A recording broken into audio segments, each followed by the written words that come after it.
can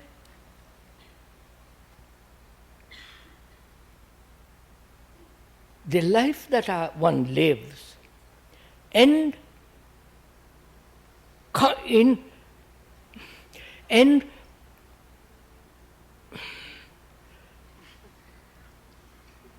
can all the attachments, beliefs, experiences, knowledge end now? That means dying now. You understand the question? I wonder if you do.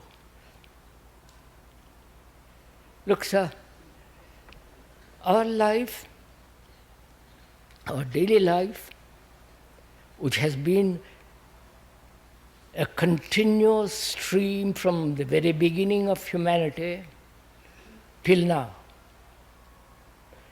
a river, a rushing river of sorrow, misery, confusion,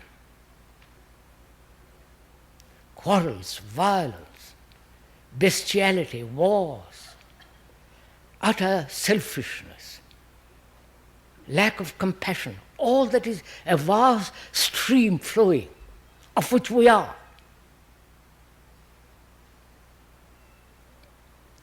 Either that can end or it will continue forever. You understand? I wonder if you understand this.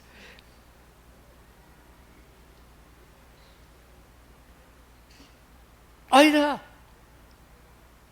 there is an ending to that stream, that means the mind which has lived in that stream, which is of that stream, that consciousness completely empty itself of all that. And therefore, dying to all that, ending to all that. And therefore, if there is an ending to all that, there is a totally different beginning in which there is no end or beginning. I wonder if you have you got it, sir? Have some of you got this?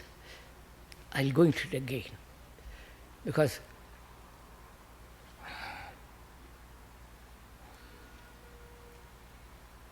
death, Christians have made death into one thing. The Hindus, the Buddhists have made into another thing. And human beings, whatever their beliefs, whatever their beliefs in reincarnation, whatever it is, it doesn't affect their life. They are frightened of an ending. The ending of everything they have known.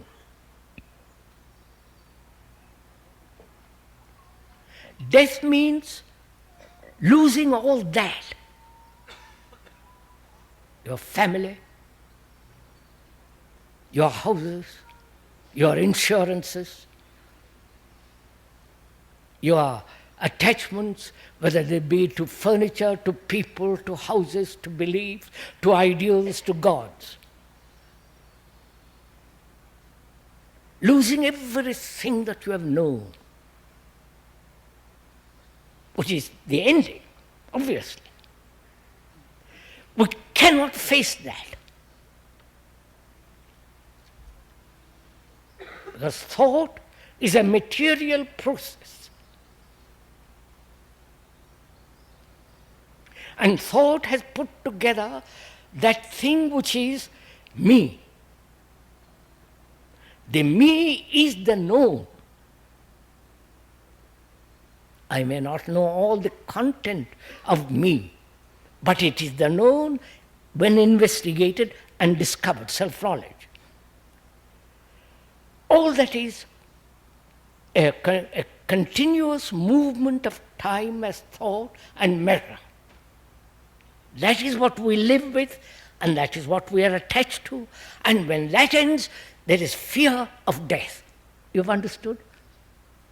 So we rather live with the known, that is our misery, our confusion, our struggles, our pettiness and all the rest of the ugliness. We rather cling to that than say, look, end it. That means putting an end to time. That is, there is no tomorrow. You understand? So, the living is the ending of what is known as life, which is our pain and all the rest of it. And to that we cling desperately.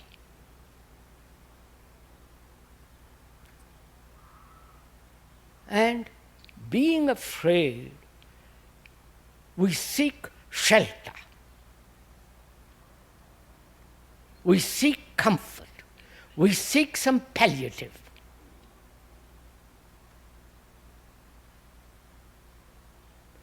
And we then have innumerable beliefs that I will continue and I will meet my brother, my sister. You follow? So, as long as a human being lives in that river of sorrow and not end it, humanity will go on endlessly in that stream. But when there is an ending to that,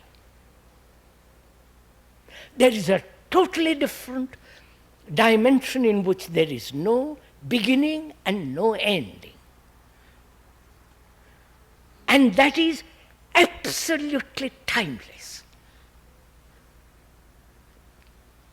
This you have to come upon by living it, by not talking about it. It has no meaning. But when you attach to something, end it today, not tomorrow.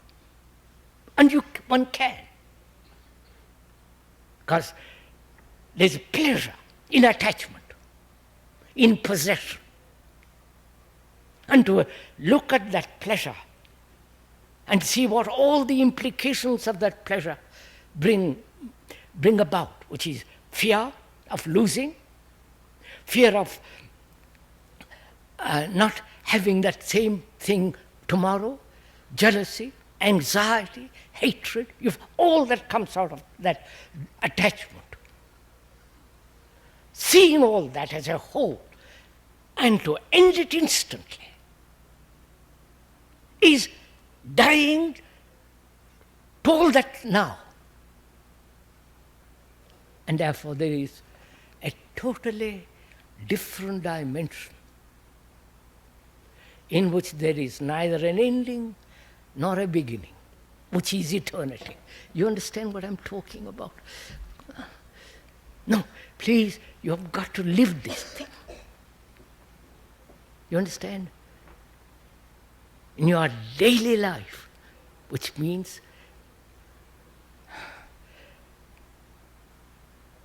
you are greedy. When a human being is conditioned to be greed, to have greed, conditioned by society, by education, by endless years of tradition. That's part of his tradition, that he must be greedy.